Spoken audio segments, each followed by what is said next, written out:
you feel sad, empty, and hopeless most of the day, nearly every day? Have you lost interest or pleasure in your hobbies or in being with friends and family? Are you having trouble sleeping, eating, and functioning? If you have felt this way for at least 2 weeks, you may have depression. Depression affects more than 300 million people of all ages globally, and it is the leading cause of disability worldwide. Sadly, twice as many women are affected by depression than men. Can it be prevented? Can we overcome it? That is what we will speak up about. Women are twice as much, more susceptible to depression. So, I never thought it would happen to me. Right. I never thought it would happen to me. I was a happy kid. I was always laughing and smiling and talking. I was very energetic. And then I turned 27. It was winter. So it was later. Later in life. Early. No, there had nothing been leading up to it either. And your parents weren't like depressed, or any of your families were depressed? No history. More situational type? It actually, no, I've been diagnosed with clinical depression. Got it. And what you described in your intro, Katja, is exactly how I felt. It's a sense of hopelessness. You have nothing brings you pleasure. Nothing lifts your spirits. It can be a very, very dark place. Debilitating. Did somebody reach out to you, or how did you realize this was not normal? Well, number one, I'm very blessed. I have people in my family who are in the medical field, and they noticed and picked it up. They were very, very supportive, very loving.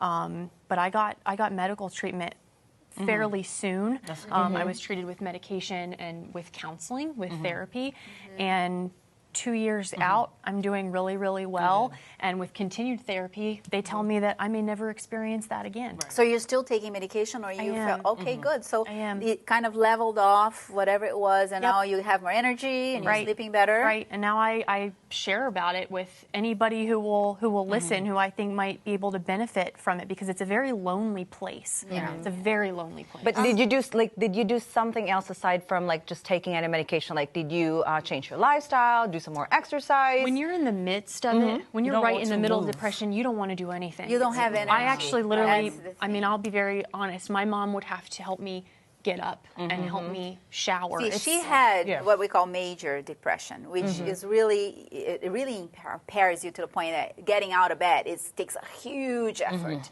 Choosing what you're going to wear, those you can't little make things that we do, all the I have that to we ask you take this. for granted. Did anybody tell you to pray about it, and there was the end of their 2 cents and left?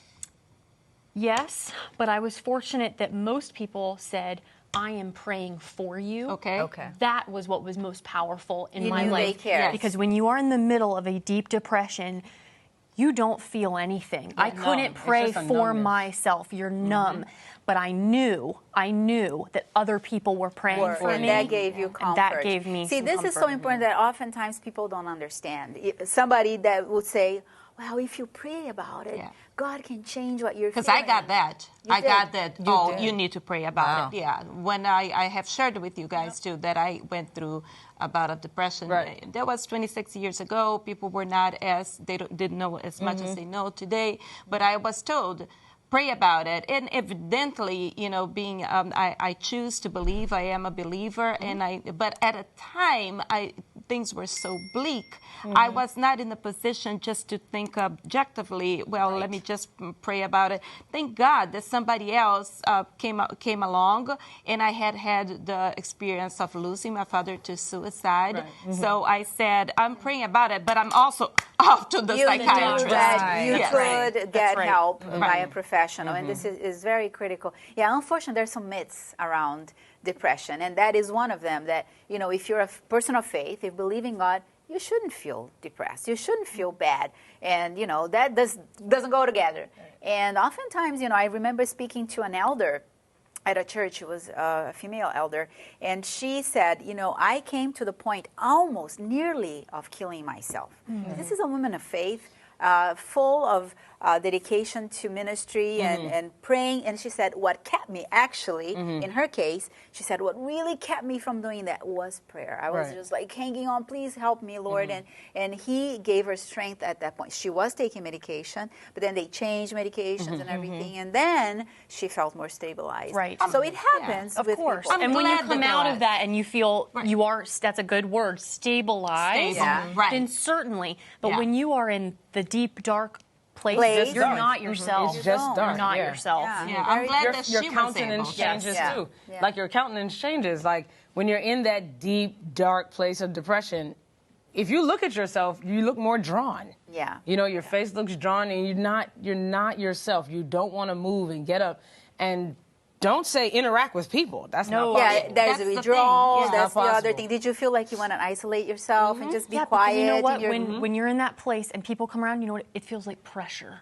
Yeah. You just feel this Adds to pressure. the- If you're alone, you don't feel good, but there's not that sense of pressure that you need to be happy or talking or interacting. Because you have to be exerting, and you takes a lot already of don't energy. have that energy to exert to begin with because you're depressed, and Exactly. with people around you, you don't have that energy to. And even anybody talk. who has a loved one who is depressed or has a history of depression, you need to know that sometimes it's okay to just sit there. Yeah, I was going to say say, anything. what was helpful for you, like that your family did, your friends did? Would they invite you to go out and do things, or just Once in a what was while, helpful? my mom or my grandmother would come get me and just take me to their house, just so that I had a different environment. That was helpful, but they didn't push me to do something that just took a lot of energy. And sometimes it literally was just sitting with me and just feeling their hand in my hand. Right. Just the That's all I presence, needed. knowing that they cared. Yeah. That's something that's very important. Oftentimes we say the wrong things, and we want to perhaps get people. Well, how come? Let me get you out of bed. Get up, Let get me, some sunshine. Come on. Right. It's not that that way, easy. by doing that, I know you're trying to help, but sometimes you're minimized of what that person is going through. So it may not be the right. Sometimes you thing to need do. the process of kind of just sitting.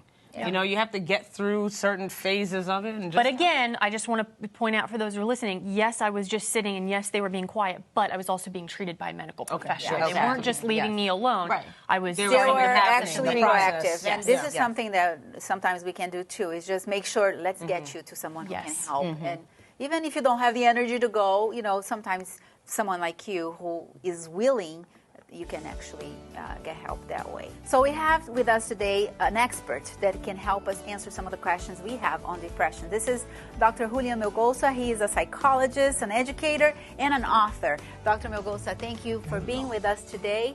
And you heard our conversation.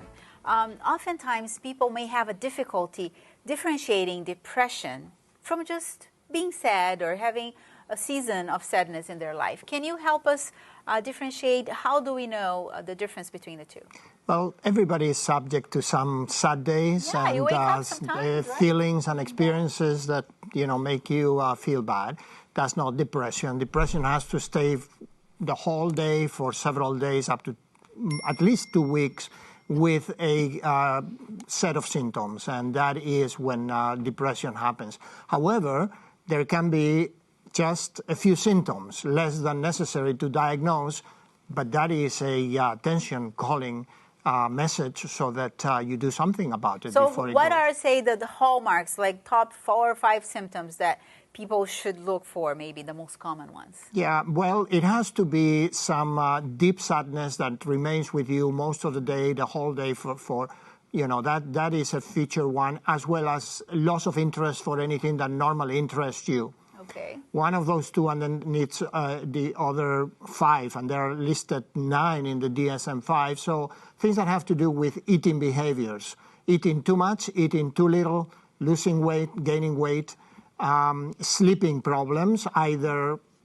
too much sleep or too little sleep, problems with movement, retardation, or a lot of hyperactivity, then thinking issues, thinking about yourself inferior, thinking about sometimes death or suicide, and being with a low motivation in general. So lots of things, and we have a lot of questions to understand this a little better.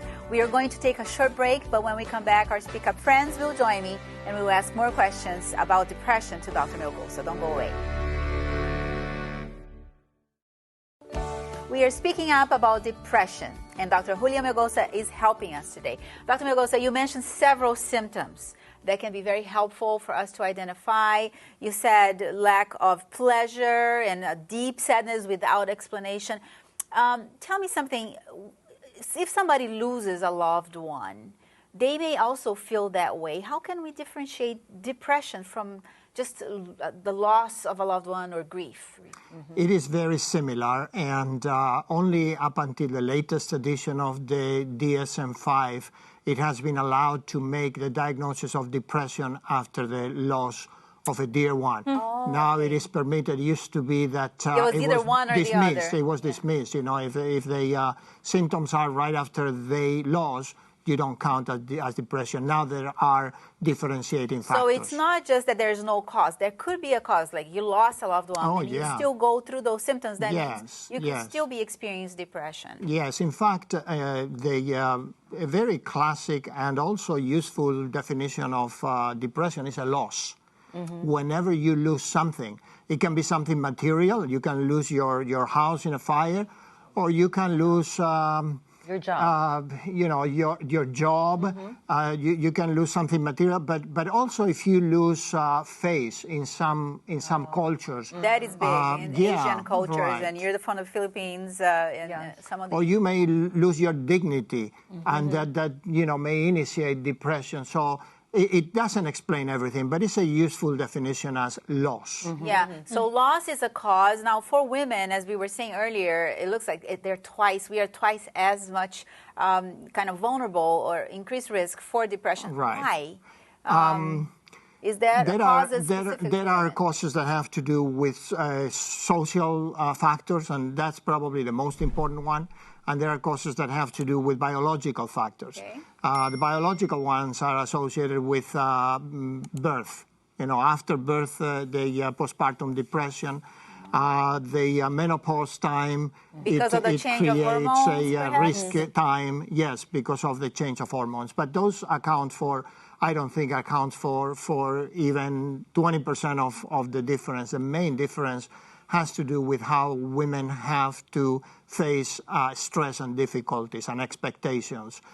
So many victims roles, of abuse, societies that do not value women or treat women very badly, people that are especially hard on women, and then the expectations of having to juggle so many times as mothers, workers, and wives, and all those things that are not typical in men. So society can in some ways contribute then to that if there is inequality, as you pointed out, if there is abuse. I have seen, in my patients, when I see patients oftentimes going through, the assessment, people that have a history of child abuse, sexual abuse, some kind of traumatic event early in their childhood, it can demonstrate and manifest itself as depression. My depression didn't fit any of those boxes, though. I don't know if that makes me odd or if you could explain a little bit. I mean, to be in your mid to late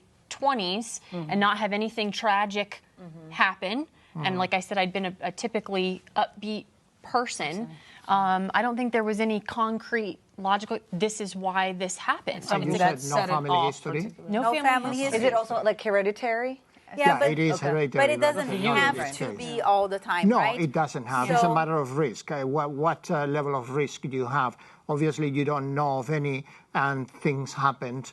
It had to do with chemical imbalance, because if there is no apparent social reason, and sometimes age comes to a time when teenage is an area that is a time when there is more risk, and after marriage, I don't know if you got married after marriage. Another area of higher risk. Menopause is another one, And then we tend to forget, but old age is another one. Yeah, because as you people get have to older. face death, have to face disability. Loss of autonomy. And loss of dear ones, because the older you get, the more lose friends your and stuff. family you have lost. Yeah. So, I was yeah. going to say that events like that. He asked you if you had gotten married. Sometimes one event, well, many times when you start something, usually it's because something no longer is happening in your life. So there's also a loss every time when you start something Change. new. There's change, right? Yeah. So I have my youngest daughter raised in a very loving home with a lot of love and care. But for her, it was really hard to transition from being a teenager, early 20s, into coming of age. Oh, now I am an adult. Now I need to work. So there was nothing wrong with her upbringing. Yes, there are some hereditary things in there that we have to consider. Yeah, but nothing. But that change alone triggered something in her. Yeah, it's an added stress, right? We know stress, as you mentioned, is one of the risk factors. So if there's stress in a relationship or stress at work Or transition a stress. transition Like in some school. way. I remember high school to college, though it was very exciting, it was very stressful, and it can cause some depression for people because it's a big social change. It's an academic change. It's a personal change because the whole flow of high school is different than the flow of college. But is there always a chemical imbalance, no matter what the cause? Is there always a chemical imbalance that needs to be treated by medication? Apparently, there is always, yes. It can be the cause or it could be the consequence as well. In other words, once you start living through those symptoms, it brings a stress that creates the imbalance as well. That is why it's so important to not only focus on medication, but also on behavioral and cognitive techniques that will help the imbalance to be naturally balanced. So tell us a little bit about that, Dr. Milgosa. What things can we do to then, as you're just saying, lifestyle has to be part of the picture. And medications, many people are afraid sometimes to go to see a specialist because they're thinking, I'm going to have medications and they're all going to want to give me drugs, and sometimes it is important, right? But it's not the only. Right. So tell us about I would that. point 3 pillars in the treatment. The first one is the pharmacological treatment. If there is a crisis of this, usually one has to go to the doctor, the psychiatrist, to get some medication to stabilize so that the risk of suicide and getting the things worse doesn't happen. Then there is a matter of lifestyle, things that you do to counterbalance depression. And the first thing that comes to mind, because it's the most effective one, is physical exercise. That was and huge of course, for me. if there is It helped you too. Yeah. it's a My problem. mom would force me to just walk up and down the that's what driveway you a have to couple do. times every day. That's right, because there's no motivation. If I don't have energy to get out of bed, how can I start, running for 5 miles? So she picked you up. She picked me up and did you it have with to me. have someone. It's very important to have someone helping. So, That's the second. And the diet, third? so on.